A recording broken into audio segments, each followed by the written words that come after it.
Are you struggling to get your first client as a 3D designer?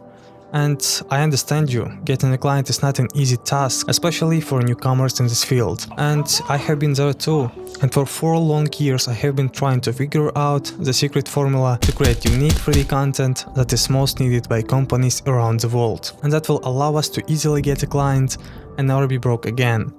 And finally, I found it. And in this video I will reveal all the secrets and show you step by step how to create unique and attractive product design renders in Blender for your portfolio, that you can attract more clients to your services, or so that you can surprise your existing clients. And with the knowledge that you will gain in this course, you will be able to not only find the clients, but also provide them with more value, such as increasing likes, followers, or sales that will turn a one-time client into a regular client. So don't waste your precious time and go to this course to gain valuable knowledge that will help take your 3D design career from the ground to the sky.